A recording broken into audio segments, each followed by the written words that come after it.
Everywhere you go, in the city or the country, rock beds are beneath you for thousands of feet. Deep in the beds, heat and pressure turn decaying plants and animals into oil and gas. The oil and gas migrate through porous rocks until they're trapped by impermeable rock barriers. Geologists look for the traps. Exploration companies drill wells into them, searching for oil and gas. Before drilling can begin, division engineers must approve the drilling plans. The plans include the protection of surface and underground environments. During drilling, heavy drilling mud is circulated into the well to control underground pressures. Blowout prevention equipment installed on every wellhead acts as a backup pressure control system. With it, a well can be shut in at any time. Division engineers specify the blowout prevention equipment used on each well. They witness tests to ensure the equipment is in operating order. Good well control training and widespread use of blowout prevention equipment have made California blowouts rare.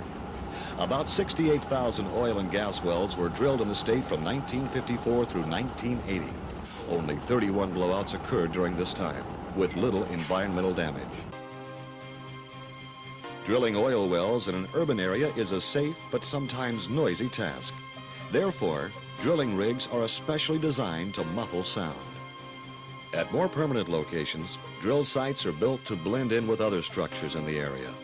About 26 wells will be drilled from this San Fernando Valley site. 77 wells have been drilled from inside this yellow building in Los Angeles. Derricks on this landscape drilling island in Long Beach Harbor have been mistaken for apartment buildings. Most oil and gas wells are drilled through water zones. Fluids from oil, gas, and water zones must not mix. To prevent this during drilling, heavy mud is pumped into the well bore.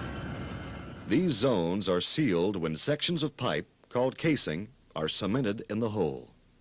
Cement is pumped down the well, through the casing, out beneath it, and back to the surface.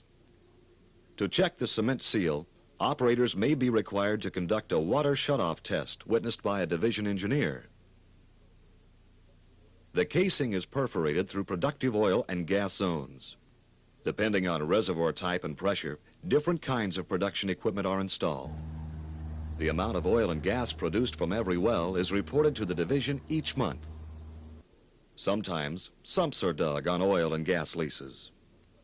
The sumps, open depressions holding oil and water, can be dangerous to wildlife. 12 years ago, the division began to locate and classify California oil field sumps. Today, all of the hazardous sumps have been screened or eliminated. Good housekeeping is encouraged at all oil and gas leases. This makes leases more attractive, safer, and environmentally acceptable. Each year, recipients are chosen for a lease award. Dry holes and wells no longer commercially productive are abandoned. To abandon a well, cement is placed across all oil zones, freshwater, saltwater contact zones, and at the surface. The rest of the well is filled with heavy drilling mud. Before 1915, many California wells were abandoned incorrectly. Today, when these wells are found, they are properly abandoned. Money from a special fund may be used for the work. The Division of Oil and Gas protects California's oil, gas, and geothermal resources. It encourages the wise development of these natural resources through good conservation and engineering practices.